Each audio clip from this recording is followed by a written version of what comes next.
বিসমিল্লাহির রহমানির রহিম। বাসানটেক সরকারি কলেজ কর্তৃক আয়োজিত অনলাইন শিক্ষা কার্যক্রমে সুপ্রিয় শিক্ষার্থীবৃন্দ, আমি মোহাম্মদ মামুন রেজা তোমাদেরকে স্বাগত জানাচ্ছি। আশা করি এই করোনা দুর্যোগে তোমরা সুস্থ আছো, ভালো আছো এবং লেখাপড়ার সঙ্গে কিছুটা হলেও সম্পৃক্ত আছো। দীর্ঘ 6 মাস প্রায় সকল শিক্ষা প্রতিষ্ঠানের শিক্ষা কার্যক্রম বন্ধ। কিন্তু তোমরা জানো, আমাদের শ্রদ্ধেয় অধ্যক্ষ মহোদয় তার প্রাণান্তকর চেষ্টায় আমরা তোমাদেরকে শিক্ষা কার্যক্রমে সম্পৃক্ত রাখার জন্যই এই অনলাইন ক্লাসগুলো আমরা চালিয়ে নিয়ে যাচ্ছি। তোমাদের সারা অবশ্য খুব কম পাওয়া যাচ্ছে, উপস্থিতি খুবই কম থাকে, 15 জন 10 জন। তারপরেও আমরা আশা করি এই যারা আছো তারাই হয়তো আমাদের এই ক্লাসগুলো থেকে উপকৃত হবে, একটা এইচএসসিতে ভালো রেজাল্ট করে নিজেদের সুনাম বৃদ্ধি করবে, আমাদের কলেজের সুনামও বৃদ্ধি করবে। তোমরা অবশ্যই ক্লাসগুলো ফলো করবে, ক্লাসে সম্পৃক্ত থাকবে, লেখাপড়ার সঙ্গে সংশ্লিষ্ট থাকবে এবং তোমাদের অন্য বন্ধু যারা আছে তাদেরকেও বলবে তারা যেন এই ক্লাসগুলো ফলো করে। আর তোমাদের জন্য একটা জরুরি নোটিশ আছে। তোমরা জানো, তোমাদের অনলাইনে আমরা 2টো পরীক্ষা নিয়েছি। প্রথমবার যারা অকৃতকার্য হয়েছে অথবা পরীক্ষা দিতে পারো নাই তাদের জন্য দ্বিতীয়বার আরেকটি পরীক্ষা নেওয়া হয়েছিল, বাংলা, ইংরেজি এবং আইসিটি বিষয়ের উপরে এমসিকিউ পরীক্ষা। তো যারা উত্তীর্ণ হয়েছ, ওই উত্তীর্ণ যারা ফর্ম ফিল আপ করতে পারবে তাদের তালিকা আমাদের কলেজের ওয়েবসাইটে আছে, আমাদের ফেসবুক পেজে আছে, তোমরা সেখান থেকে দেখে নিবে। এবং তোমাদের জন্য নোটিশ যেটা, সেটা হচ্ছে তোমাদের ভর্তির তারিখ হয়ে গিয়েছে সেপ্টেম্বরের, ওয়েবসাইটে অলরেডি দেওয়া হয়ে গিয়েছে এবং সেপ্টেম্বরের 16 তারিখ থেকে দ্বিতীয় বর্ষের ভর্তি শুরু। 13, 14, 15 প্রথম বর্ষে যারা নতুন তোমাদের ছোট ভাই বোন যারা ভর্তি হবে তাদের ভর্তি হবে 13, 14, 15 সেপ্টেম্বর। তোমাদেরটা 16 থেকে শুরু হবে এবং প্রতিদিন 50 জন করে, সায়েন্সের 50 জন, মানবিকের 50 জন এবং ব্যবসায় শিক্ষার 50 জন, এই 50 জন করে করে আমরা কলেজে আসতে বলবো। তোমরা এসে সামাজিক দূরত্ব বজায় রেখে আমরা ফর্ম বিতরণ করব, সামাজিক দূরত্ব বজায় রেখে আমরা ফর্ম গ্রহণ করব। কাজেই তোমরা যাদের যেদিন ডেট, তোমরা নোটিশটা ভালো করে দেখবে কোন রোল নম্বরধারীর কয় তারিখে আসতে বলা হলো, সে অবশ্যই সেই তারিখে আসবে, তার আগেও আসবে না, পরে আসবে না। কারো ব্যক্তিগত সমস্যা থাকলে সেটা ভিন্ন কথা, কিন্তু সবাই একই দিনে এসে হাজির হবে না, কারণ বুঝতেই পারছো আমাদেরকে সব কিছু সামাজিক দূরত্ব বজায় রেখে করতে হচ্ছে। তাহলে তোমাদের জন্য নোটিশ যেটা, সেটা হলো সেপ্টেম্বরের 16 তারিখ থেকে দ্বিতীয় বর্ষ ভর্তি আমরা ইনশাল্লাহ কার্যক্রম শুরু করব। এবং নোটিশটা ভালো করে দেখো, কোন নম্বরধারীর কত তারিখে আসতে বলা হচ্ছে সেই তারিখেই আসবে, তার আগেও নয়, পরেও নয়। ঠিক আছে, এতটুকুই। আমরা আমাদের মূল কার্যক্রমে চলে যাই। আমি আজকে তোমাদেরকে পড়াবো জীববিজ্ঞান প্রথম পত্র, বিষয় উদ্ভিদ বিজ্ঞান। এই উদ্ভিদ বিজ্ঞানে তোমরা যারা অনলাইন ক্লাসে সম্পৃক্ত আছো তারা জানো কোষ বিভাজন, দ্বিতীয় অধ্যায়ের শিরোনাম হচ্ছে কোষ বিভাজন। কোষ বিভাজনের আমরা গত ক্লাস পর্যন্ত মাইটোসিস কোষ বিভাজনটা পড়েছিলাম। আজকে আমরা শুরু করব মিওসিস। যারা ক্লাসগুলো ফলো করেছো তারা জানো কোষ বিভাজন 3 প্রকার, একটা হচ্ছে অ্যামাইটোসিস, আর একটা মাইটোসিস এবং তৃতীয়টা হচ্ছে মিওসিস। অ্যামাইটোসিস এবং মাইটোসিস আমরা পড়েছি, একটু সহজ। অ্যামাইটোসিস একেবারেই সহজ, মাইটোসিস তার তুলনায় একটু জটিল, আর মিওসিসটা সবচেয়ে বেশি জটিল এবং দীর্ঘস্থায়ী একটা প্রক্রিয়া এবং এটা পড়তেও আমাদের সময় লাগবে।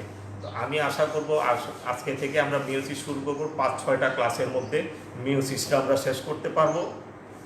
আমি মিওসিসের সংজ্ঞা, মিওসিস কেন হয়, কোথায় হয়, সেটা আমি একটা ক্লাসে বলেছিলাম। আবারও একটু তোমাদেরকে মনে করিয়ে দেওয়ার জন্য বলি, মিওসিস হচ্ছে একটি কোষ বিভাজন প্রক্রিয়া। কোষ বিভাজন মানে হচ্ছে কোষের সংখ্যা বৃদ্ধি। তাহলে মিওসিস কোষ বিভাজনের সংজ্ঞাটা যদি আমি বলি, কীরকম বলা যায়, যে ধরনের কোষ বিভাজন প্রক্রিয়ায় নিউক্লিয়াস এবং সাইটোপ্লাজম 2 বার বিভাজিত হবে এবং ক্রোমোজোম 1 বার বিভাজিত হয়। আবার বলছি, যে ধরনের কোষ বিভাজন প্রক্রিয়ায় নিউক্লিয়াস এবং সাইটোপ্লাজম 2 বার আর ক্রোমোজোম 1 বার বিভাজনের মাধ্যমে একটি মাতৃকোষ থেকে 4টি অপত্য কোষ সৃষ্টি হয়। যে 4টি অপত্য কোষের ক্রোমোজোম সংখ্যা মাতৃকোষের অর্ধেক, তাদের বৈশিষ্ট্য মাতৃকোষের তুলনায় ভিন্ন হবে, সেটাই হচ্ছে মিওসিস কোষ বিভাজন প্রক্রিয়া। আমি আবার বলি ভালো করে, তাহলে মিওসিসে আসলে আমরা কি পাচ্ছি সেটা 1 মিনিটে একটু খেয়াল করো। মিওসিসে আমরা পাচ্ছি একটা কোষ থেকে আমরা 4টা কোষ পাচ্ছি। প্রথম মিওসিসে আমরা একটা কোষ থেকে 4টা কোষ পাই। যে 4টা কোষ পাই সেই 4টা কোষের ক্রোমোজোম সংখ্যা থাকবে মাতৃকোষের ক্রোমোজোম সংখ্যার তুলনায় অর্ধেক। অর্থাৎ মাতৃকোষে যদি ডিপ্লয়েড ক্রোমোজোম থাকে তাহলে অপত্য কোষের ক্রোমোজোম 4টা যে হবে অপত্য কোষ, তার 4টার ক্রোমোজোম সংখ্যা হবে হ্যাপ্লয়েড, অর্থাৎ ক্রোমোজোম সংখ্যা সরাসরি অর্ধেক হয়ে যাবে। এবং যে 4টা কোষ তৈরি হবে ওই 4টা কোষের বৈশিষ্ট্য হবে মাতৃকোষের তুলনায় ভিন্ন। এই 3টা মূল বৈশিষ্ট্য মিওসিসের ক্ষেত্রে আমাদেরকে মনে রাখতে হবে। প্রথম কথা, 1 নাম্বার হচ্ছে ক্রোমোজোম সংখ্যা মাতৃকোষের তুলনায় অর্ধেকে পরিণত হবে। যে 4টা কোষ তৈরি হবে ওই 4টা কোষের বৈশিষ্ট্য হবে মাতৃকোষের তুলনায় ভিন্ন ধরনের, এবং একটি কোষ থেকে 4টা কোষ পাওয়া যাবে। তুলনামূলক যদি বলি, মাইটোসিসে কি ছিল? মাইটোসিসে নিউক্লিয়াস এবং সাইটোপ্লাজমের একবার বিভাজন হয়। একবার বিভাজন হয় বিধায় একটা কোষ থেকে মাইটোসিসে আমরা 2টা কোষ পাই। কিন্তু মিওসিসে কি হয়? মিওসিসে নিউক্লিয়াস এবং সাইটোপ্লাজমের 2বার বিভাজন হয়। সেহেতু কি হয়, প্রথম বিভাজনে হয় 2টা কোষ, পরবর্তী বিভাজনে ওই 2টা কোষ থেকে হয় 4টা কোষ। সেই জন্য মাইটোসিসে আমরা একবার একটা কোষ থেকে মাইটোসিসে আমরা 2টা কোষ পেয়েছিলাম, আর মিওসিসে আমরা একটা কোষ থেকে 4টা অপত্য কোষ পাবো। কেন 4টা অপত্য কোষ পাবো? কারণ নিউক্লিয়াস এবং সাইটোপ্লাজমের 2বার বিভাজন ঘটে।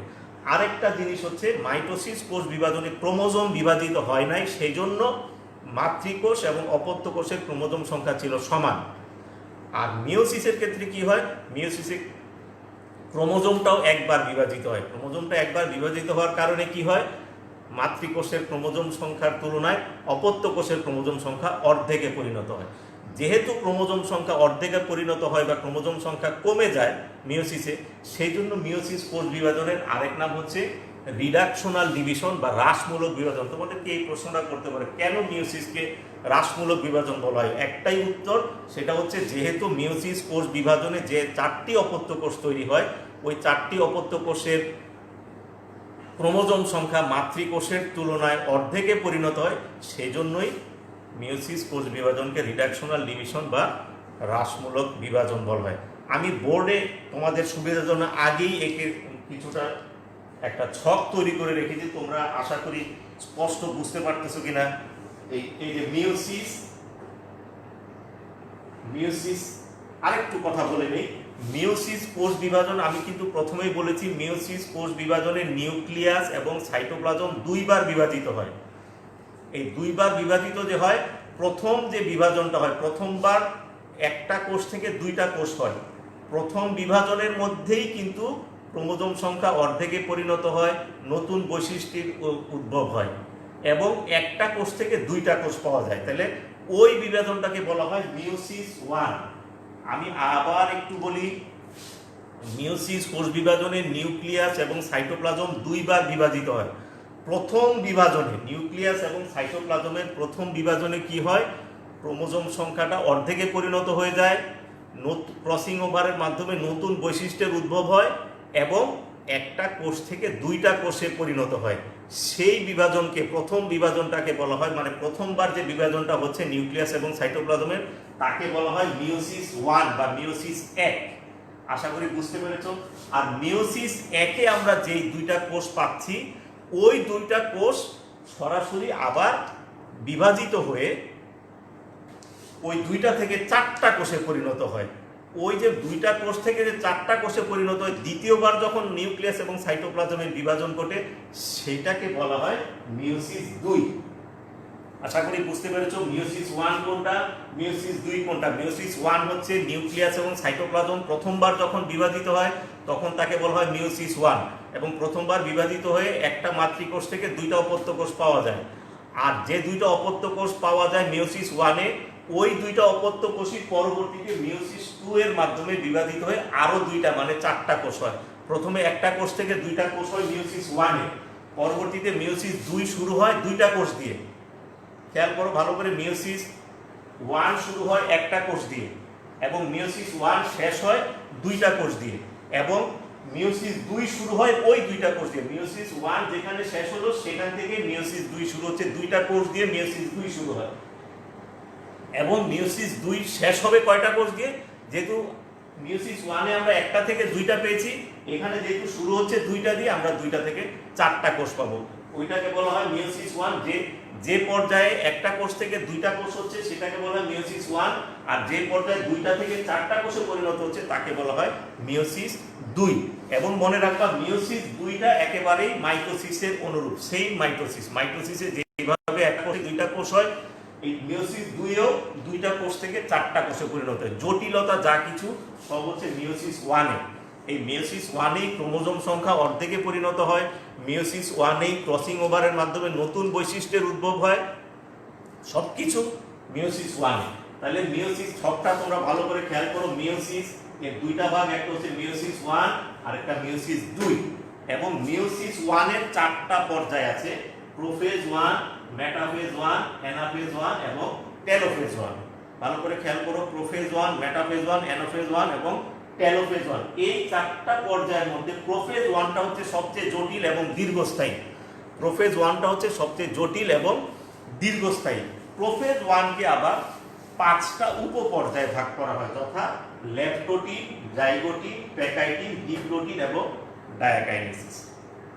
তাহলে প্রোফেজ 1টাই সবচেয়ে জটিল, একে 5টা উপপর্যায়ে ভাগ করা হয়: ল্যাকটোটিন, জাইগোটিন, প্যাকাইটিন, ডিপ্লোটিন, ডায়াকাইনেসিস। ভালো করে খেয়াল করো বোর্ডের দিকে। আমাদের শুরু হবে মিওসিস 1 দিয়ে। মিওসিস 1 এর প্রোফেজ 1। প্রোফেজ 1 এর প্রথমে leptotene, zygotene, pachytene, diplotene, diakinesis. Diakinesis শেষ হওয়ার পরে আমাদের শুরু হবে মেটাফেজ 1। ভালো করে ছকটা খাতায় লিখে নাও অথবা বইতেও আছে, ভালো করে খেয়াল করো। প্রোফেজ 1 এর 5টা উপপর্যায়, ডায়াকাইনেসিস হচ্ছে সর্বশেষটা। ডায়াকাইনেসিস যখন শেষ হবে, ডায়াকাইনেসিসের পরে আসবে মেটাফেজ 1, তারপরে অ্যানাফেজ 1, তারপরে টেলোফেজ 1। টেলোফেজ 1 এর মাধ্যমে মিওসিস 1 শেষ। এখন টেলোফেজ 1 এ আমরা কয়টা কোষ পাবো? একটা মাতৃকোষ থেকে দুইটা অপত্য কোষ পাবো। ওই দুইটা অপত্য কোষ টেলোফেজ 1 এর যে দুইটা অপত্য কোষ পাবো সেই দুইটা এর পরে আসবে প্রোফেজ 2। মানে টেলোফেজ 1 এ যে দুইটা কোষ আমরা পেলাম সেই দুইটা কোষই প্রোফেজ 2 তে কার্যক্রম শুরু করবে। তারপরে প্রোফেজ 2, মেটাফেজ 2, অ্যানাফেজ 2 এবং টেলোফেজ 2 তে গিয়ে আমরা চারটা অপত্য কোষ পাবো। এটা হচ্ছে সংক্ষিপ্ত বর্ণনা। আশা করি ছকটা তোমরা বুঝতে পেরেছো। আমরা এখন মিওসিস কোষ বিভাজনের, আজকে আমরা মিওসিস 1 এর প্রোফেজ 1 এর এই 5টা উপপর্যায় সম্পর্কে জানবো। তোমরা একটু ভালো করে খেয়াল করো। মিওসিস 2টা ভাগ হয়, দুই ধরনের বিভাজন আছে, মিওসিস 1 এবং মিওসিস 2।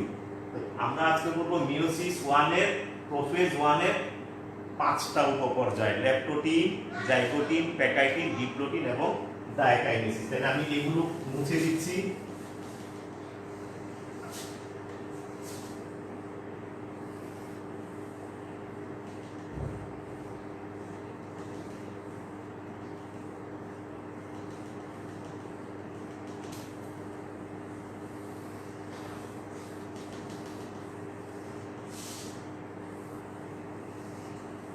আমরা আজকে শুরু করব মিওসিস 1 কোষ বিভাজনের প্রোফেজ 1 এর 5টা উপপর্যায়। এর প্রথমটার নাম হচ্ছে ল্যাকটোটিন। আমি একটু লিখি, মিওসিস 1 এর প্রোফেজ 1। মিওসিস 1 এর প্রোফেজ 1। প্রোফেজ 1 এর উপপর্যায় হচ্ছে 5টা: ল্যাকটোটিন, জাইগোটিন, প্যাকাইটিন, ডিপ্লোটিন এবং ডায়াকাইনেসিস। প্রোফেজ 1 এর প্রথম উপপর্যায়টার নাম হচ্ছে ল্যাকটোটিন।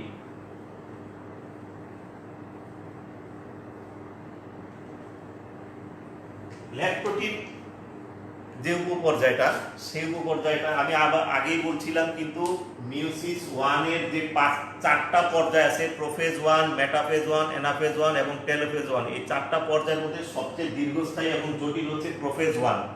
এই প্রোফেজ 1টা দীর্ঘস্থায়ী এবং জটিল বলে একে আবার 5টা উপপর্যায়ে ভাগ করা হয়। এর প্রথমটা হচ্ছে ল্যাকটোটিন। এখন ল্যাকটোটিন উপপর্যায়ে কি কি বৈশিষ্ট্যগুলি দেখা যায় বা কি কি ঘটনাগুলি ঘটে সেটা আমি সংক্ষেপে একটু বলি, তোমরা লিখে নাও। প্রথমেই কি হয়, যে কোষটা বিভাজিত হচ্ছে সেই কোষের নিউক্লিয়াসটা আকারে বড় হয়ে যায়।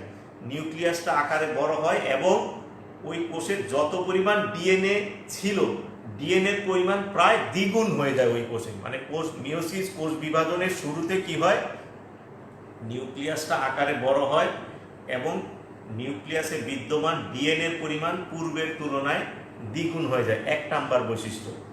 2 নাম্বারটা হচ্ছে ল্যাকটোটিনের 2 নাম্বারটা হচ্ছে ক্রোমোজোমের গায়ে দানাদার ক্রোমোমিয়ার দেখা যায়। আমি চিত্রটা একটু পরে তোমাদেরকে দেখাচ্ছি। 2 নম্বর বৈশিষ্ট্যটা হচ্ছে ক্রোমোজোমের গায়ে দানাদার ক্রোমোমিয়ার দেখা যায়। এটাকে 3 নম্বরে লিখো, ক্রোমোজোমের গায়ে দানাদার ক্রোমোমিয়ার দেখা যায় 3। 2 নম্বর বৈশিষ্ট্য যেটা, সেটা হচ্ছে, প্রথমটা আমি বলেছি, প্রথম বৈশিষ্ট্যটা হলো কি, প্রথম বৈশিষ্ট্যটা নিউক্লিয়াস আয়তনে বা আকারে বড় হয়ে যায় এবং কোষে বিদ্যমান ডিএনএর পরিমাণ পূর্বের তুলনায় দ্বিগুণ হয়। পূর্বের তুলনায় মানে কোষ বিভাজনের পূর্বে কোষে যতটুকু ডিএনএ ছিল তার দ্বিগুণ পরিমাণ ডিএনএ তৈরি হয়ে যায় কোষ মিওসিস, কোষ বিভাজনের পূর্বে। তাহলে ডিএনএর পরিমাণ পূর্বের তুলনায় দ্বিগুণ হয়, 1 নম্বর বৈশিষ্ট্য। 2 নম্বরটা হচ্ছে নিউক্লিওপ্লাজম থেকে পানি বের হয়ে যায়। নিউক্লিওপ্লাজম থেকে পানি বের হয়ে যাওয়ার কারণে নিউক্লিয়ার রেটিকুলামগুলি ক্রোমোজোমে পরিণত হয়। এটা হচ্ছে 2 নম্বর বৈশিষ্ট্য। নিউক্লিওপ্লাজম কি মনে আছে কিনা? নিউক্লিওপ্লাজম হচ্ছে একটা নিউক্লিয়াসের 4টা অংশ, নিউক্লিয়ার মেমব্রেন, নিউক্লিওপ্লাজম, নিউক্লিওলাস এবং নিউক্লিয়ার রেটিকুলাম। নিউক্লিওপ্লাজমটা হচ্ছে অর্ধতরল একটা অংশ যার মধ্যে ভাসমান অবস্থায় থাকে নিউক্লিওলাস এবং নিউক্লিয়ার রেটিকুলাম।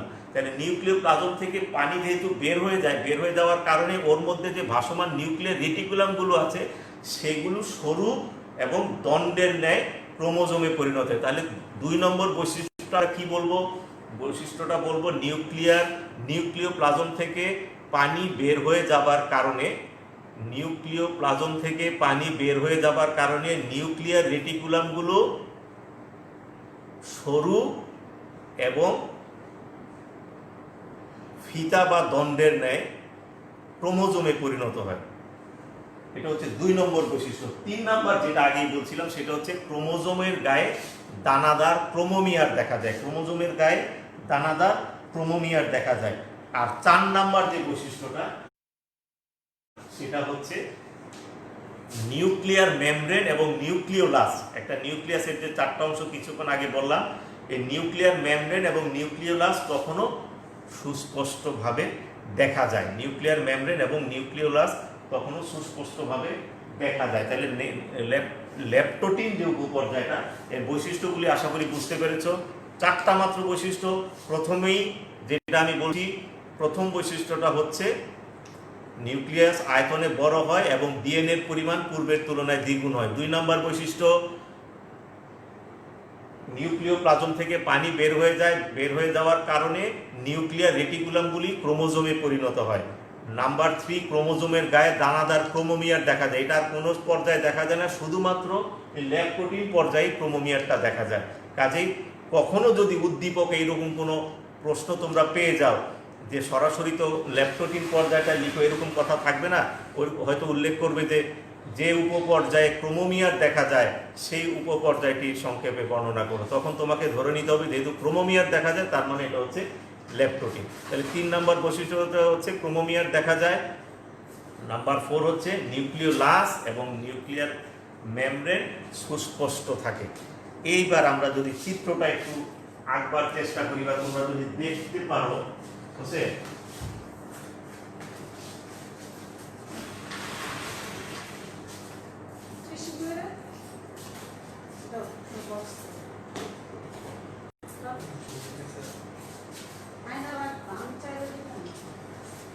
দেখা কি যাচ্ছে? দেখো তো মোবাইলটা ধরে। এইটা হচ্ছে ল্যাকটোটিন কোষ বিভাজনের প্রক্রিয়া। আর একটু কাছে আনো, দেখা যায় না কেন?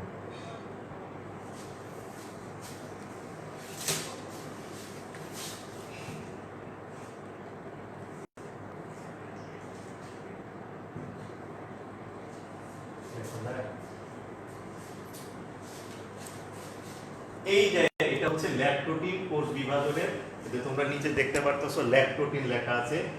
এইটা হচ্ছে একটা কোষ, এই কোষটাই বিভাজিত হবে। এটা হচ্ছে নিউক্লিয়ার মেমব্রেন এটা হচ্ছে সেল মেমব্রেন, এটা হচ্ছে নিউক্লিয়ার মেমব্রেন, এটা হচ্ছে সাইটোপ্লাজম, এটা নিউক্লিয়ার মেমব্রেন, এগুলি হচ্ছে ক্রোমোজোম। এই যে দেখো সরু, আমরা বলছিলাম কি হয়, নিউক্লিয়ার রেটিকুলামগুলি কিসে পরিণত হয়, ক্রোমোজোমে পরিণত হয়। এই যে ক্রোমোজোম হয়ে গেছে, একটা দুইটা তিনটা চারটা ক্রোমোজোম দেখা যাচ্ছে এখানে। এবং ক্রোমোজোমের গায়ে দানাদার ক্রোমোমিয়ার দেখা যায়, এই যে দেখো দানাদার ক্রোমোমিয়ার। আর নিউক্লিওলাস, এটা কালো গোলাকার, এটা হচ্ছে নিউক্লিওলাস, এটা নিউক্লিয়ার মেমব্রেন। তাহলে এই চিত্রটা হচ্ছে ল্যাপটোটিনের চিত্র। দেখি এরকম দেখা যায় চিত্রটা, না আসেনি।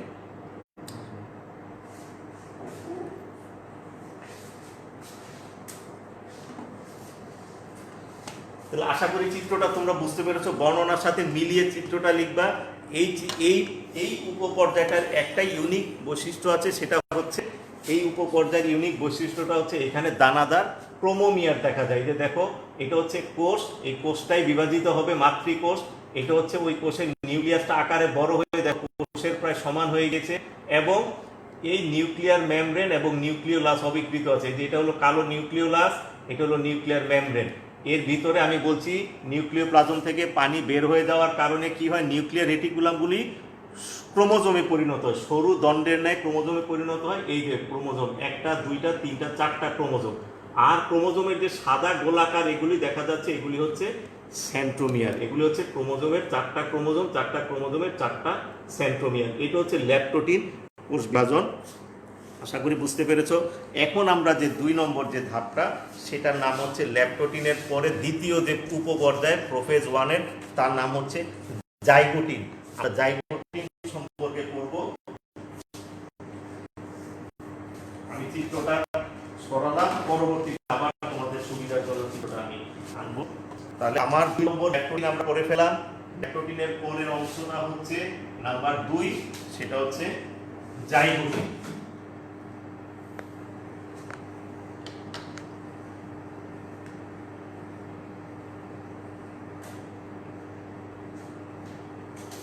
জাইগোটিনটা আরো ইম্পর্টেন্ট, ল্যাপটোটিনের তুলনায় জাইগোটিনটা আরো বেশি। 3টা বিশেষ ঘটনার জাইগোটিনের মধ্যে আমরা পাবো। 3টা ঘটনায় আমাদেরকে মনে রাখতে হবে। আগে জাইগোটিনের বৈশিষ্ট্যগুলি কি, 3টা 4টা বৈশিষ্ট্য আছে, এবং অথবা বৈশিষ্ট্য বা কি কি ঘটনা ঘটে সেই জিনিসগুলি একটু আমি বলি। নাম্বার 1, জাইগোটিনের 1 নাম্বার বৈশিষ্ট্যটা হচ্ছে হোমোলোগাস ক্রোমোজোমগুলি জোড়ার সৃষ্টি করে। এটা একটা ইম্পর্টেন্ট, হোমোলোগাস ক্রোমোজোম। হোমোলোগাস ক্রোমোজোমগুলি জোড়ার সৃষ্টি করে।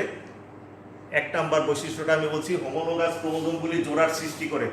আর একটু শুনে রাখো, হোমোলোগাস ক্রোমোজোম কাকে বলে সেটা আমি এখনই বলছি। তার আগে তোমরা প্রথম বৈশিষ্ট্যটা লিখে নাও। জাইগোটিন উপপর্যায়, ল্যাপটোটিনের পরে জাইগোটিন, প্রথম বৈশিষ্ট্যটা হচ্ছে হোমোলোগাস ক্রোমোজোমগুলি জোড়ার সৃষ্টি করে। এখন হোমোলোগাস ক্রোমোজোম কাকে বলে, এইখানে ব্র্যাকেটে একটু লিখে দিবা, এই জায়গায় ব্র্যাকেটে লিখে দিবা হোমোলোগাস ক্রোমোজোমের সংখ্যা কি। পরীক্ষায় প্রায় আসে, তোমাদেরকে ভালো করে মনে রাখতে হবে। আমি খুব ভালো করে খেয়াল করো, হোমোলোগাস ক্রোমোজোম হচ্ছে একই আকৃতির এবং একই ধরনের জিনের সিকোয়েন্স অনুযায়ী সজ্জিত বা সজ্জারীতি অনুযায়ী সজ্জিত 2টি ক্রোমোজোম, যার একটি পিতা থেকে এবং অন্যটি মাতা থেকে আসে। আমি আবার বলি, হোমোলোগাস ক্রোমোজোমের সংজ্ঞাটা বলি, বুঝতেই পারছো। হোমোলোগাস ক্রোমোজোমে 2টা ক্রোমোজোম থাকে, তাইলে ওই 2টা ক্রোমোজোম কোথা থেকে আসবে, একটা আসবে পিতা থেকে, আরেকটা আসবে মাতার থেকে, এবং ওই 2টা ক্রোমোজোমের আকৃতি হবে একই, এবং জিনের যে সজ্জারীতি, জিনগুলি যে সিকোয়েন্স অনুযায়ী সাজানো থাকে, এই সজ্জারীতিটাও হবে 2টা ক্রোমোজোমের একই। এইরকম 2টা ক্রোমোজোমকেই বলা হয় হোমোলোগাস ক্রোমোজোম। তাহলে 1 নাম্বার বৈশিষ্ট্যটা আমি বলছি, জাইগোটিন উপপর্যায়ে হোমোলোগাস ক্রোমোজোম সমূহ জোড়ার সৃষ্টি করে। এবং দাড়ি দিয়ে লিখো, এই হোমোলোগাস ক্রোমোজোমের এই জোড়া সৃষ্টির প্রক্রিয়াকেই বলা হয় সিনেপসিস। তাহলে হোমোলোগাস ক্রোমোজোমগুলিকে জোড়ার সৃষ্টি করে, ওই জোড়া সৃষ্টির প্রক্রিয়াকে বলা হয় সিনেপসিস। হোমোলোগাস ক্রোমোজোমগুলির জোড়া সৃষ্টির প্রক্রিয়াকে বলা হয় সিনেপসিস। তাহলে এখানে 2টা সংজ্ঞা তোমাদেরকে মনে রাখবে, একটা হচ্ছে হোমোলোগাস ক্রোমোজোম কাকে বলে, আর একটা সিনেপসিস কাকে বলে। হোমোলোগাস ক্রোমোজোম কাকে বলে সংজ্ঞাটা বলেছি, আরেকবার বলি। হোমোলোগাস ক্রোমোজোমের সংজ্ঞাটা হচ্ছে দুইটা ক্রোমোজোম যার একটা পিতা থেকে আসবে আর একটা মাতা থেকে আসবে, এমন দুইটা ক্রোমোজোম, যে দুইটা ক্রোমোজোমের আকৃতি এবং জিনের সজ্জারীতি একই রকম, হুবহু একই রকম।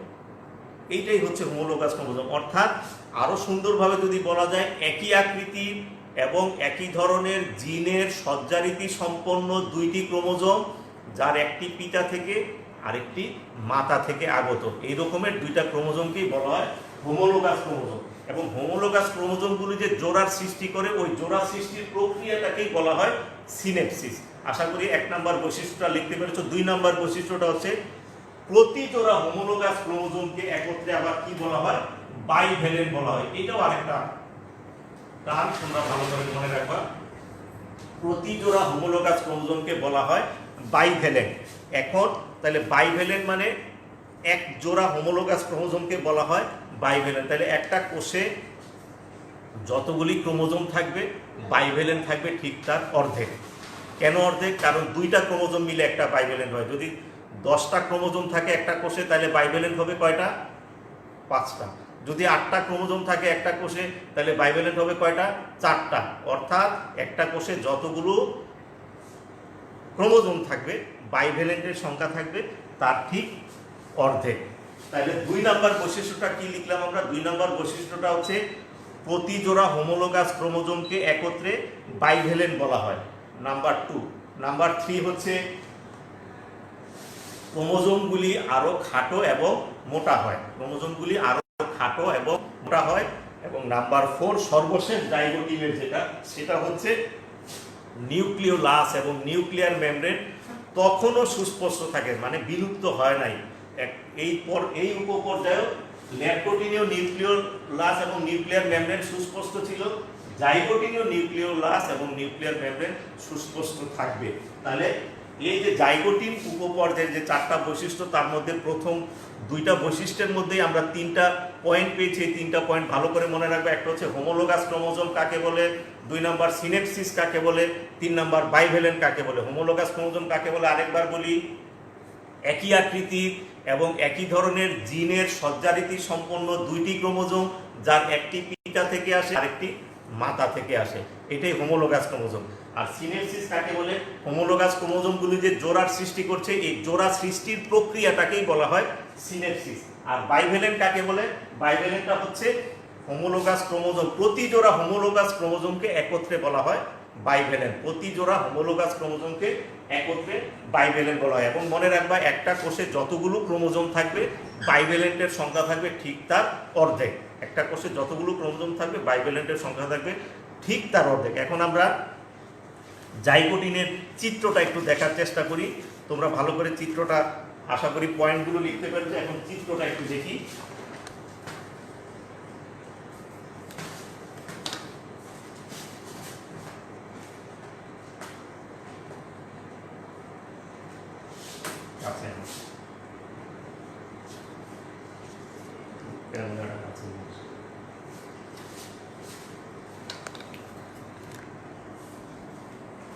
এটা হচ্ছে জাইগোটিনের চিত্র।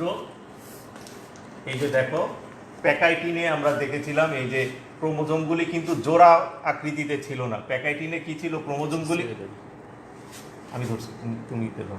ক্রোমোজোমগুলি দেখো, প্যাকাইটিনে দুইটাই কি দেখা যায়? এটা প্যাকাইটিনটা এটা একটু দেখো। প্যাকাইটিন দেখো, ক্রোমোজোমগুলি বিচ্ছিন্নভাবে আছে, জোড়া আকারে নাই, 1 2 3 4টা। কিন্তু এইখানেই এই 4টা ক্রোমোজোম দেখো জোড়ায় জোড়ায় আছে। এই দুইটা হচ্ছে হোমোলোগাস ক্রোমোজোম, এই দুইটা হোমোলোগাস ক্রোমোজোম। এটা হচ্ছে ক্রোমোজোমের সেন্ট্রোমিয়ার, একটা দুইটা, এই সেন্ট্রোমিয়ার। এইটা হচ্ছে বাইভ্যালেন্ট।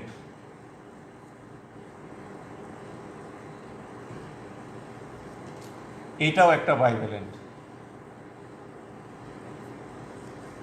অর্থাৎ বাইভ্যালেন্ট মানে হচ্ছে প্রতি জোড়া হোমোলোগাস ক্রোমোজোমকে একত্রে বাইভ্যালেন্ট বলা হয়। এইটা এক জোড়া হোমোলোগাস ক্রোমোজোম, এইটা এক জোড়া হোমোলোগাস ক্রোমোজোম। এই প্রতি জোড়া হোমোলোগাস ক্রোমোজোমকে একত্রে বাইভ্যালেন্ট বলা হয়। এটা হচ্ছে নিউক্লিয়ার মেমব্রেন। এখানে এই যে নিউক্লিওলাস, এই যে নিউক্লিওলাস এখানে ছিল, এখানে নিউক্লিওলাস। নিউক্লিয়ার মেমব্রেন, এই দুইটা হোমোলোগাস ক্রোমোজোম, এই দুইটা হোমোলোগাস ক্রোমোজোম। এই হোমোলোগাস ক্রোমোজোমকে জোড়া সৃষ্টি করে, হোমোলোগাস ক্রোমোজোমের জোড়া সৃষ্টির প্রক্রিয়াকেই বলা হয় সিনেপসিস। আর প্রতি জোড়া হোমোলোগাস ক্রোমোজোমকে বলা হয় বাইভ্যালেন্ট। এই একটা বাইভ্যালেন্ট, এই একটা বাইভ্যালেন্ট, অর্থাৎ একটা বাইভ্যালেন্টে দুইটা ক্রোমোজোম থাকে। এক জোড়া একটা হোমোলোগাস ক্রোমোজোম মানেই হচ্ছে একটা বাইভ্যালেন্ট। ঠিক আছে, আশা করি চিত্রটা বুঝতে পেরেছো। এখন আমরা 3 নাম্বার যে উপপর্যায় সে সম্পর্কে জানবো, সেটা হচ্ছে প্যাকাইটিন।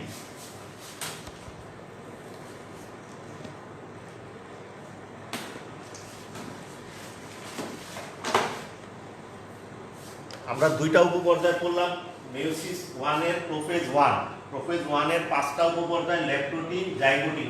এখন 3 নম্বর যেটা, সেটা হচ্ছে প্যাকাইটিন। প্যাকাইটিন সম্পর্কে আমরা একটু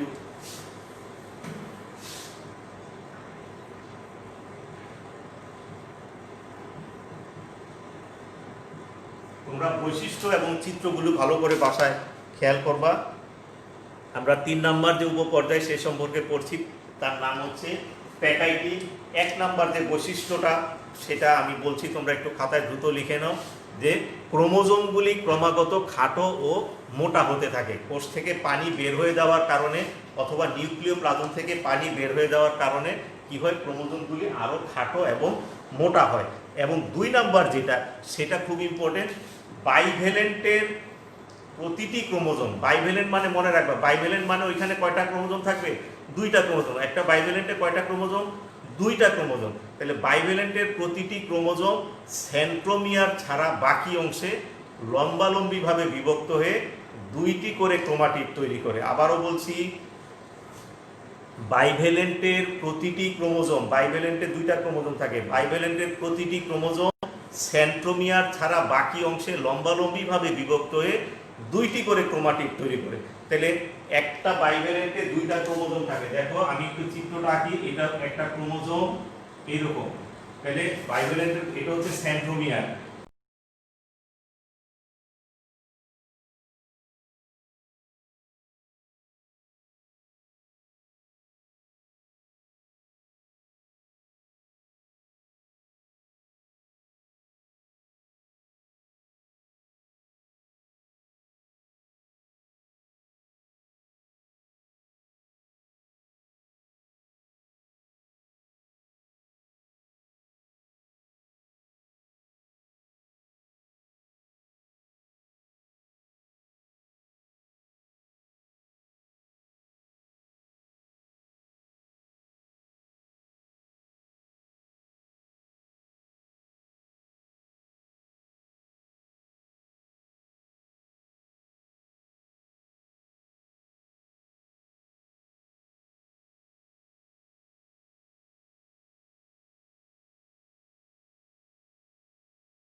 তাহলে এটা আরেকবার একটু দেখুন, কারিগরি ত্রুটির কারণে হয়তো কিছুক্ষণের জন্য আমরা সংযোগ থেকে বিচ্যুত হয়ে গিয়েছিলাম, আবার ফিরে আসলাম।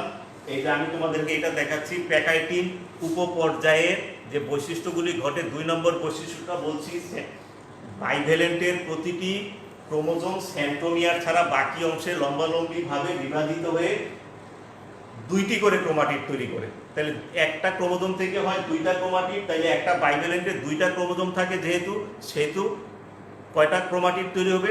4টা ক্রোমাটিড তৈরি হবে। এইরকম দেখি, এটা হচ্ছে একটা বাইভ্যালেন্ট বিভাজিত হয়ে এরকম তৈরি হয়, এবং যেহেতু ওখানে 4টা ক্রোমাটিড থাকে ওই অবস্থাকে বলা হয় টেট্রা।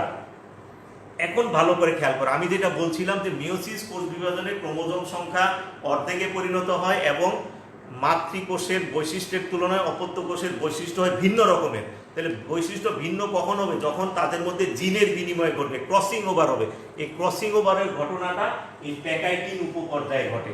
কাজে ভালো করে মনে রাখো, পরীক্ষায় যখন উদ্দীপকে এরকম কোনো কিছু থাকবে, যেমন আগে বলছিলাম যে দানাদার ক্রোমোমিয়ার দেখা যায় কোথায়, যদি বলে তাহলে ধরে নিবে সেটা হচ্ছে কি ল্যাপটোটিন। তারপরে হোমোলোগাস ক্রোমোজোমগুলি জোড়ার সৃষ্টি করে, এরকম যদি কোনো কিছু উল্লেখ থাকে তাহলে ধরে নিবে সেটা বলছে জাইগোটিন। এবং ক্রসিং ওভারের মাধ্যমে জিনের বিনিময় ঘটে কোন পর্যায়ে, সেটা এরকম যদি উদ্দীপকে বলা থাকবে সঙ্গে সঙ্গে ধরে নিতে হবে যে তোমাকে প্যাকাইটিন উপপর্যায়ের বর্ণনা দিতে বলছে। কাজেই আমরা যে বলছি মিওসিস কোষ বিভাজনে ক্রসিং ওভারের মাধ্যমে জিনের বিনিময় ঘটে, সেটা কোন উপপর্যায়ে ঘটে? মিওসিস 1-এর প্রোফেজ 1-এর প্যাকাইটিন উপপর্যায়। আশা করি বুঝতে পেরেছ। প্রথম বৈশিষ্ট্যটা হচ্ছে প্যাকাইটিনের প্রথম বৈশিষ্ট্য হচ্ছে ক্রোমোজোমগুলি আরো খাটো এবং মোটা হয়। নাম্বার 2 নম্বর বৈশিষ্ট্যটা হচ্ছে বাইভ্যালেন্টের প্রতিটি ক্রোমোজোম সেন্ট্রোমিয়ার ছাড়া বাকি অংশে লম্বালম্বিভাবে বিভক্ত হয়ে 2টি করে ক্রোমাটিড তৈরি করে। কাজেই একটি বাইভ্যালেন্টে 4টি ক্রোমাটিড থাকে এবং এই অবস্থাকে বলা হয় টেট্রা। একটা বাইভ্যালেন্টে কয়টা ক্রোমাটিড থাকবে? 4টা। 1 2 3 4, 4টা ক্রোমাটিড থাকবে, যাকে বলা হয় টেট্রা। এটা একটা বাইভ্যালেন্ট বিভাজনের পূর্বে, এটাও একটা বাইভ্যালেন্ট ক্রোমাটিড হওয়ার পরে। আর এখন ভালো করে খেয়াল করো, এখন আমাদেরকে জানতে হবে নাম্বার 3 নম্বর বৈশিষ্ট্যটা একটু বলছি, লিখে নাও, তারপরে আমি বুঝাচ্ছি। একই ক্রোমোজোমের ক্রোমাটিড দুটিকে বলা হয় সিস্টার ক্রোমাটিড। SISTER, সিস্টার মানে বোন।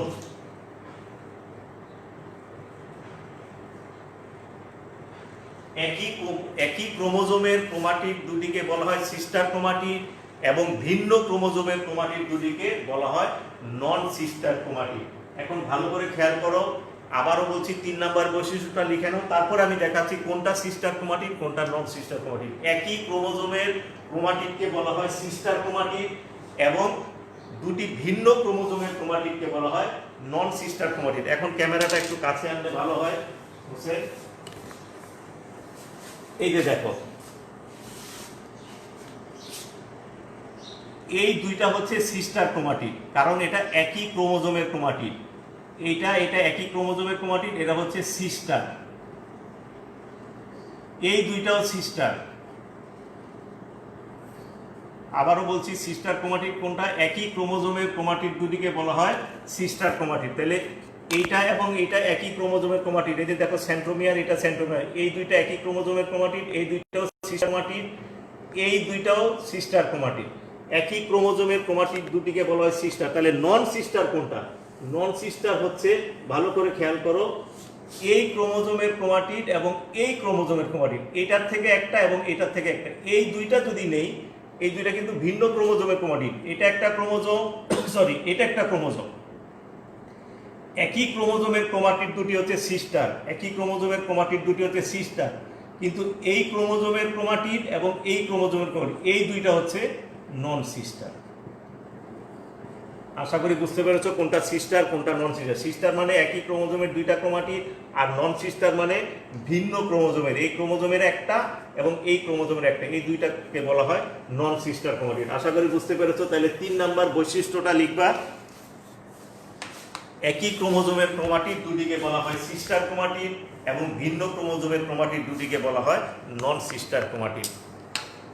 নাম্বার 4 খুবই ইম্পর্টেন্ট, এই বৈশিষ্ট্যটা ভালো করে বুঝে তারপরে লিখো। একই বাইভ্যালেন্টের, আবারও বাইভ্যালেন্টটা মনে রাখবা, বাইভ্যালেন্ট মানে প্রতি জোড়া হোমোলোগাস ক্রোমোজোমকে বলা হয় বাইভ্যালেন্ট। এখন বাইভ্যালেন্ট কি অবস্থায় আছে? টেট্রাড অবস্থায় আছে। বাইভ্যালেন্ট কি অবস্থায় আছে? টেট্রাড, অর্থাৎ 4টা ক্রোমাটিড আছে ওখানে। তাহলে কি বললাম? 4 নাম্বার বৈশিষ্ট্যটা ভালো করে লিখো। একই বাইভ্যালেন্টের দুইটি নন সিস্টার ক্রোমাটিড, সিস্টার ক্রোমাটিড নয়, একই বাইভ্যালেন্টের দুইটি নন সিস্টার ক্রোমাটিড একই স্থানে ভেঙে গিয়ে পরস্পর অংশ বিনিময় করে।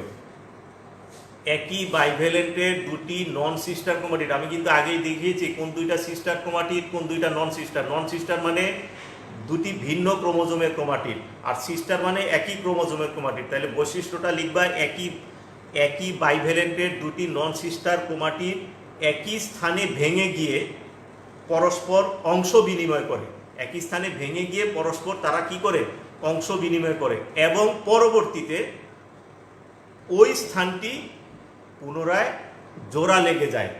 অংশ বিনিময় করার পরে ওই জায়গাটা আবার জোড়া লেগে ইংরেজি এরকম এক্স আকৃতির একটা অক্ষর ধারণ করে, এক্স আকৃতির ন্যায় ধারণ করে, এইরকম ভেঙে যায়, ভেঙে গিয়ে অংশ বিনিময় করে। আগে নন সিস্টার ক্রোমাটিড একই স্থানে জোড়া লেগে ভেঙে যায়, ভেঙে গিয়ে ওই ক্রোমোজোমের কিছু অংশ এটাতে আসে, ওই ক্রোমোজোমের কিছু অংশ এটা আসে। নন সিস্টার ক্রোমাটিড দুটি পরস্পর কি করে? অংশ বিনিময় করে। অংশ বিনিময় করা মানে কি? জিন বিনিময় করে। জিন বিনিময় করার পরে ওই স্থানটি আবার পুনরায় জোড়া লেগে যায়। জোড়া লেগে গেলে ইংরেজি একটা এক্স আকৃতির সৃষ্টি হয়, এক্স আকৃতির ন্যায় একটা অক্ষরের মতো এক্সের একটা আকৃতি তৈরি করে। তাহলে এই যে নন সিস্টার ক্রোমাটিডগুলি যে পরস্পর অংশ বিনিময় করতেছে, এই অংশ বিনিময়কে বলা হয় ক্রসিং ওভার। ভালো করে মনে রাখবা, ক্রসিং ওভার কোন পর্যায়ে ঘটে কেউ যদি বলে, তখন তোমাকে বলতে হবে ক্রসিং ওভার ঘটে মিওসিস 1, কোষ বিভাজনের প্রোফেজ 1 এর প্যাকাইটিন উপপর্যায়ে। তাহলে ক্রসিং ওভার কাকে বলা হয়? ক্রসিং ওভার হচ্ছে নন সিস্টার ক্রোমাটিডগুলি যে পরস্পর একই স্থানে ভেঙে গিয়ে অংশ বিনিময় করতেছে, অর্থাৎ জিনের বিনিময় করতেছে, সেই বিষয়টাই বলা হচ্ছে ক্রসিং ওভার। এবং পরবর্তীতে অংশ বিনিময় করার পরে ওই জায়গাটা যে আবার পুনরায় জোড়া লেগে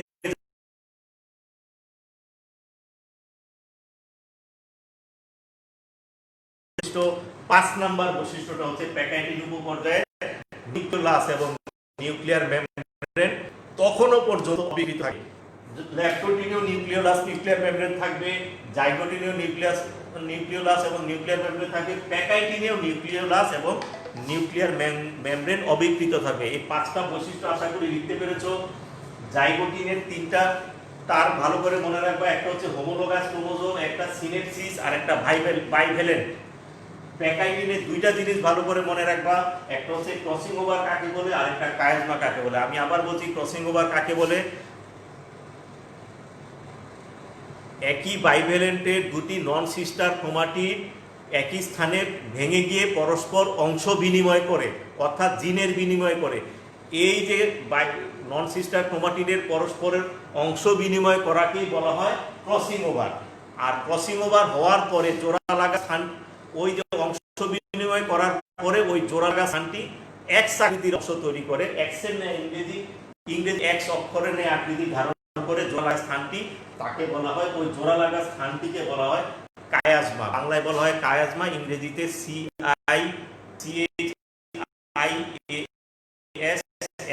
কায়াজমা বলা হয়। তাহলে নন সিস্টার ক্রোমাটিডের অংশ বিনিময়কে বলা হয় ক্রসিং ওভার, এবং ক্রসিং ওভারের পরে ওই স্থানটি পুনরায় জোড়া লেগে গিয়ে এক্স আকৃতির একটা ধারণ করে, তাকে বলা হয় কায়াজমা। আশা করি লিখতে পেরেছো। এই আমরা চিত্রটা একটু দেখাই, প্যাকাইটিন উপপর্যায়। তোমরা ভালো করে বই থেকে দেখে নিবা, আমি চিত্রটা এখানে দেখাচ্ছি।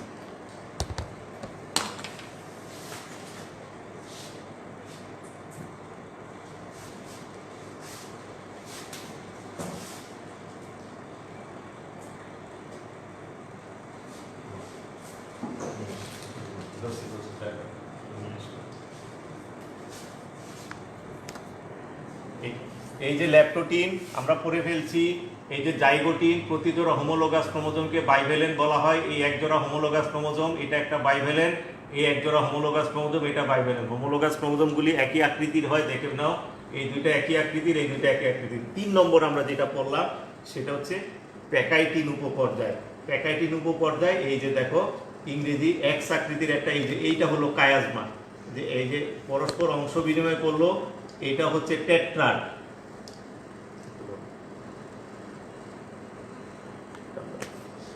এই চারটা হলো টেট্রাড।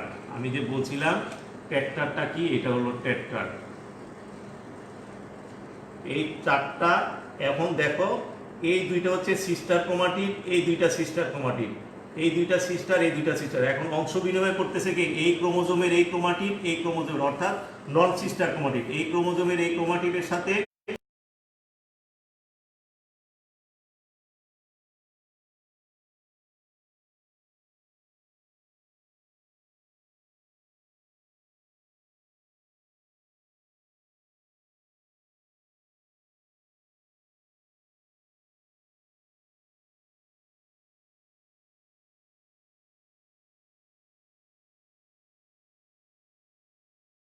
লেগে আছে, এটার সাথে এই এই এই কালার দেখো ভিন্ন, এটা হচ্ছে অনেকটা কি কালার, ফিরোজা কালার, এটা হচ্ছে কালার, ফিরোজা কালারের সাথে এটার অংশ বিনিময় হয়ে গেছে এইখানে, এই জায়গাটা এবং এই জায়গাটা। এইটা হচ্ছে কায়াজমা। এই যে দেখো এটা হচ্ছে কায়াজমা। কায়াজমা কোনটা? ক্রসিং ওভারের পরে জোড়া লাগা স্থানটি এক্স আকৃতির, ইংরেজি এক্স আকৃতির ন্যায় ধারণ করে, তাকে বলা হয় কায়াজমা। আশা করি বুঝতে পেরেছো। এখন আমরা 4 নাম্বার যে অংশ সেটা পড়ব।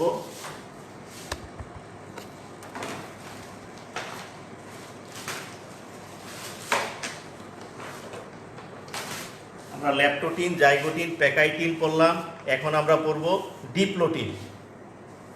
ল্যাপটোটিন, জাইগোটিন, প্যাকাইটিন, 4 নাম্বার হলো ডিপ্লোটিন। কয় মিনিট হয়েছে ক্লাস? 48। হ্যাঁ 48। আরে বলো কি এত তাড়াতাড়ি? আচ্ছা, ডিপ্লোটিনটা আমি দ্রুত শেষ করে দিচ্ছি। ডিপ্লোটিনের পরে ডায়াকাইনেসিস হলে ডিপ্লোটিনে কি হয়? ডিপ্লোটিনের ক্রোমোজোমগুলি আরো খাটো এবং মোটা হয়, 1 নাম্বার বৈশিষ্ট্য। 2 নাম্বার বৈশিষ্ট্যটা খুব ইম্পর্টেন্ট, ক্রোমোজোমগুলি খাটো মোটা হয়, দ্রুততার সাথে লেখো। 2 নাম্বার বৈশিষ্ট্যটা হচ্ছে কায়াজমাগুলির মধ্যে একটা দূরত্ব তৈরি। দূরত্বটা কি হয় তোমরা আগে লিখবা না, আমি আগে বুঝাই জিনিসটা কি। যে সেন্ট্রোমিয়ারগুলির মধ্যে বিকর্ষণ শুরু হয়।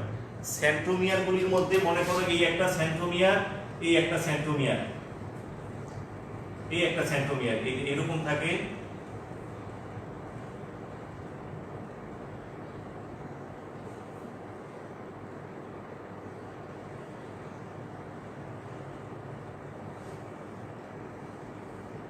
এই সেন্ট্রোমিয়ার, এই হলো সেন্ট্রোমিয়ার। তাহলে এই যে দেখো ওরা এখানে কিন্তু জোড়া লেগে গেছে।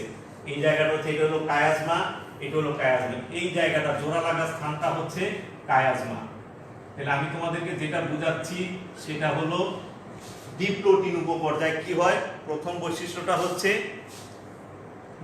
ক্রোমোজোমগুলি খাটো এবং মোটা হয়। 2 নম্বর যে বৈশিষ্ট্যটা বলছি, এই যে ক্রোমোজোম দুইটা আছে, এই বাইভ্যালেন্ট, এটা হচ্ছে বাইভ্যালেন্ট। বাইভ্যালেন্টের মধ্যে যে সেন্ট্রোমিয়ার দুইটার মধ্যে বিকর্ষণ শুরু হয়। সেন্ট্রোমিয়ার দুইটার মধ্যে বিকর্ষণ হওয়ার ফলে কি হয়?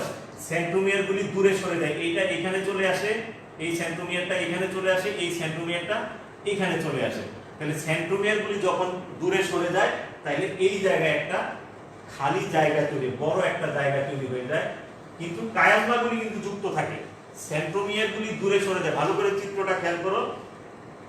সেন্ট্রোমিয়ার দুইটা যখন দূরে সরে যাবে, তখন এই যে স্পেসটা, এই জায়গাটা আরো বড় হয়ে যায়, কারণ কায়াজমাগুলি তখনও যুক্ত থাকে। সেন্ট্রোমিয়ারগুলি বিকর্ষণের কারণে সেন্ট্রোমিয়ারগুলি দূরে সরে যায়।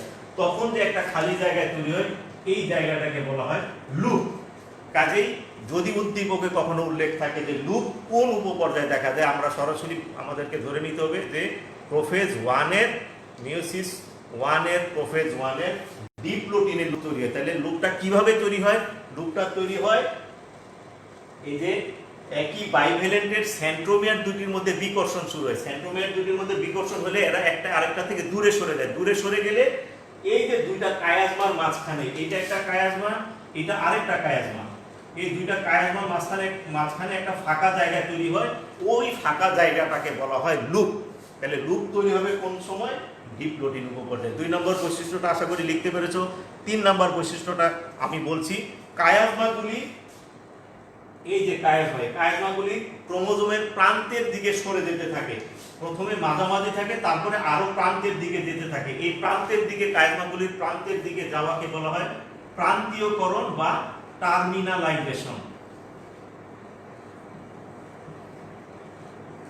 প্রান্তীয়করণ বা টার্মিনালাইজেশন, এটাও একটা ইম্পর্টেন্ট এই ডিপ্লোটিনের মধ্যে। ডিপ্লোটিনে তাহলে আমরা দুইটা জিনিস পেলাম, একটা হচ্ছে লুপ তৈরি হয় এবং টার্মিনালাইজেশন হতে থাকে। টার্মিনালাইজেশন কাকে বলে? বাংলায় বলা হয় প্রান্তীয়করণ। টার্মিনালাইজেশন হচ্ছে এই যে কায়াজমাগুলি যে প্রান্তের দিকে, ক্রোমোজোমের প্রান্তের দিকে সরে যেতে থাকে, একেবারে শেষ প্রান্তে চলে আসতে থাকে।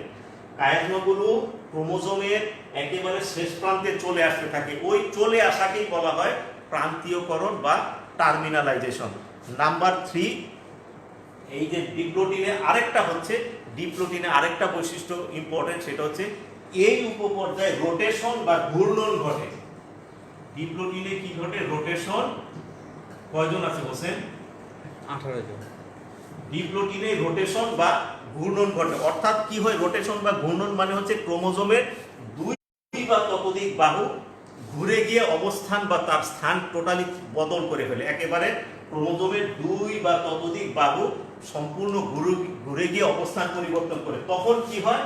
একটা কায়াজমার সাথে মনে করো আরেকটা কায়াজমা আছে, এখানে একটা, তাহলে ঘুরে গেলে কি হয়? পাশাপাশি যে এখানে একটা লুপ, মনে করো এটা একটা লুপ, এখানে আরেকটা লুপ আছে, দুইটা লুপ, ওই দুইটা লুপের মাঝখানে একটা 90 ডিগ্রি কোণ, মানে লুপ দুইটা হয় এভাবে হয় 90 ডিগ্রি কোণ, অথবা পাশাপাশি 180 ডিগ্রি কোণে অবস্থান করে। তুমি অত জটিলতায় যাওয়ার দরকার নাই। 3 নাম্বার বৈশিষ্ট্যটা আমরা বলবো, এই সময়ে রোটেশন বা ঘূর্ণন ঘটে, অর্থাৎ ক্রোমোজোমের দুই বা ততোধিক বাহু ঘুরে গিয়ে স্থান পরিবর্তন করে। ক্রোমোজোমের দুই বা ততোধিক বাহু ঘুরে গিয়ে স্থান পরিবর্তন করে। ফলে কি হয়? দাঁড়িয়ে দেখো, ফলে দুটি পাশাপাশি লুপ অনেক সময় 90 ডিগ্রি কোণে অবস্থান করে, অথবা অনেক সময় 180 ডিগ্রি কোণে অবস্থান করতে পারে। কখনো 90 ডিগ্রি কোণে ঘুরে গিয়ে এমন অবস্থা তৈরি হয় দুইটা লুপের মাঝখানে দুইটা লুপ 90 ডিগ্রি কোণে অবস্থান করতে পারে। বৈশিষ্ট্যটা 3 নম্বরটা এভাবেই লিখবা। আমি আবারও বলছি, এই সময় রোটেশন বা ঘূর্ণন ঘটে, অর্থাৎ ক্রোমোজোমের দুই বা ততোধিক বাহু ঘুরে গিয়ে অবস্থান বদল করে। অর্থাৎ এই সময় অনেক সময় কি হতে পারে? ফলশ্রুতিতে দুইটা লুপের মধ্যে 90 ডিগ্রি কোণ তৈরি হতে পারে। নাম্বার 4, নিউক্লিয়ার মেমব্রেন অবিকৃত থাকে, কিন্তু নিউক্লিওলাসের বিলুপ্তি শুরু হয়। এই যে এই 3টা পর্যায়ে, ল্যাক্টোটিন, জাইগোটিন, প্যাকাটিন, 3 পর্যায়ে কিন্তু নিউক্লিয়ার মেমব্রেনও অবিকৃত ছিল, নিউক্লিওলাসও অবিকৃত ছিল। কিন্তু ডিপ্লোটিন পর্যায়ে এসে কি হবে? নিউক্লিয়ার মেমব্রেনটা অবিকৃত থাকবে, কিন্তু নিউক্লিওলাসটা বিলুপ্ত হতে শুরু করবে। এই হচ্ছে 4টা বা 5টা বৈশিষ্ট্য। আশা করি বুঝতে পেরেছো। ডিপ্লোটিনের 3টা ঘটনা ভালো করে মনে রাখতে হবে। একটা হচ্ছে লুপ তৈরি হয়, লুপ জিনিসটা কি। নাম্বার 2 হচ্ছে টার্মিনালাইজেশন কি, এবং নাম্বার 3 রোটেশন কি। এই 3টা জিনিস ডিপ্লোটিনে ঘটে, ভালো করে মনে রাখবা। উদ্দীপকে এই 3টার উল্লেখ করলেই ধরে নিতে হবে তোমাকে ডিপ্লোটিন উপপর্যায়ের কথা বলা হচ্ছে, তুমি ডিপ্লোটিন অ্যান্সার করো। আমি চিত্রটা একটু দেখাই, ডিপ্লোটিনের চিত্র।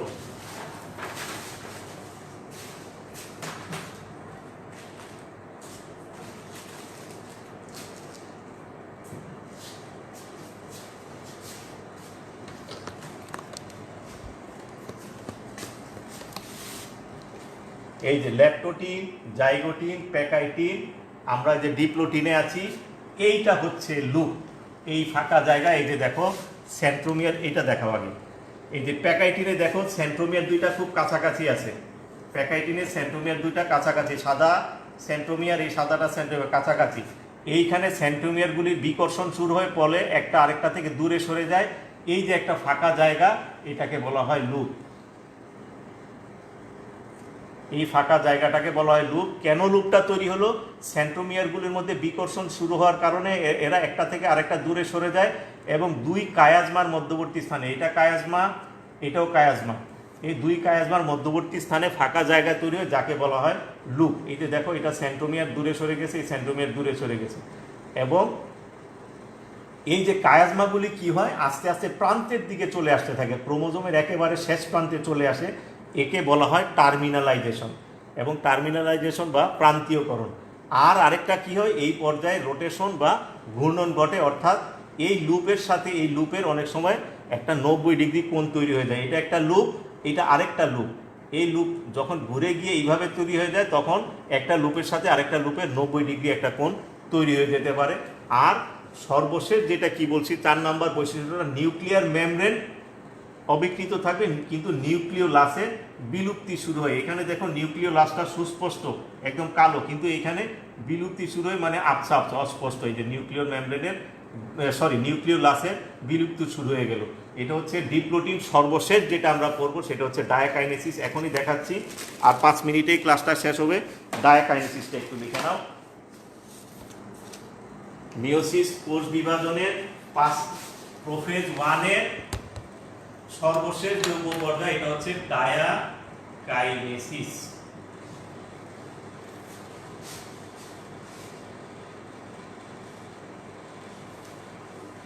ডায়াকাইনেসিসে কি হয় আমি একটু সংক্ষেপে বলি, দ্রুততার সাথে লিখে নাও। 1 নাম্বার বৈশিষ্ট্যটা হচ্ছে এখানেও ক্রোমোজোমগুলি আরো ক্রোমোজোমগুলি ক্রমাগত খাটো মোটা হতেই থাকে। একেবারে ল্যাকটোটিনে শুরু হয়েছে, এটা ডায়াকাইনেসিস পর্যন্ত এই ক্রোমোজোমগুলি খাটো এবং মোটা হতে থাকবে। কমন বৈশিষ্ট্য, প্রত্যেকটা উপপর্যায়ে এই বৈশিষ্ট্যটা আমরা লিখব, ক্রোমোজোমগুলি আরো খাটো এবং মোটা হয়।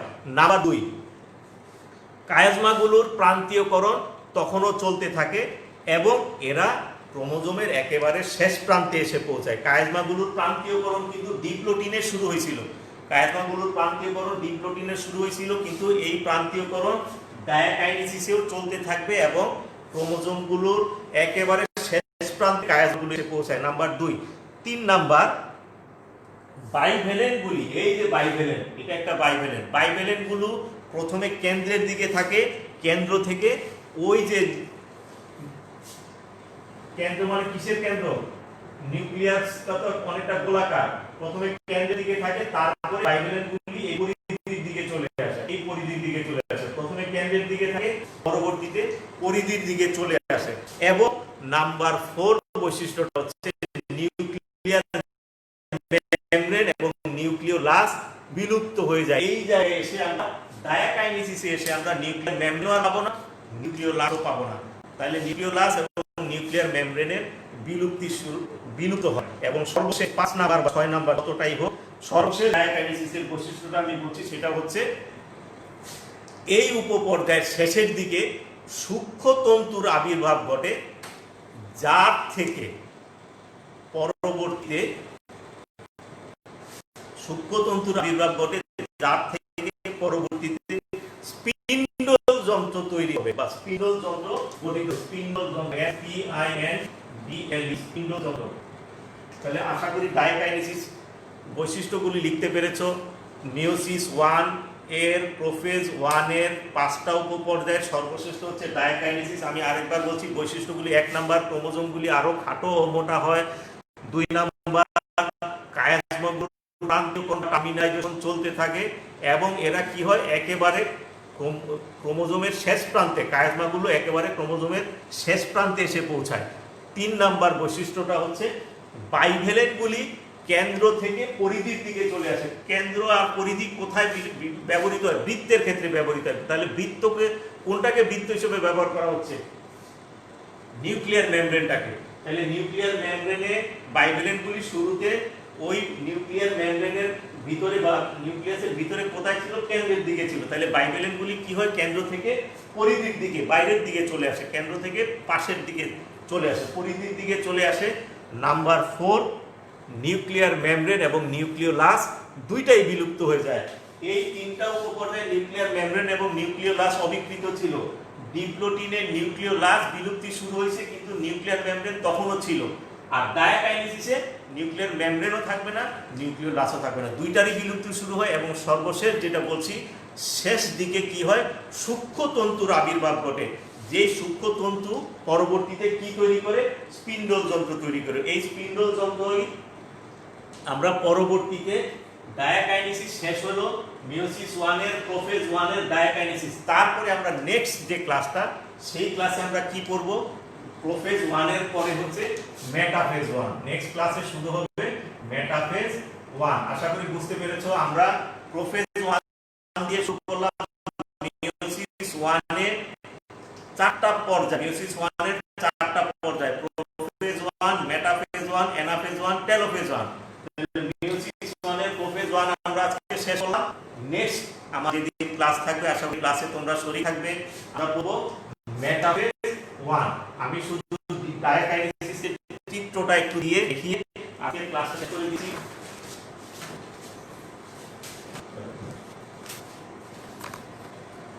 এই হচ্ছে ডায়াকাইনেসিসের চিত্র। এই যে দেখো নিউক্লিয়ার মেমব্রেনটা প্রায় বিলুপ্ত হয়ে গিয়েছে, ডট ডট ডট ডট, এই যে বিলুপ্ত প্রায় নিউক্লিয়ার মেমব্রেন। এখানে দেখো গাঢ় বর্ণের ছিল নিউক্লিয়ার মেমব্রেনটা।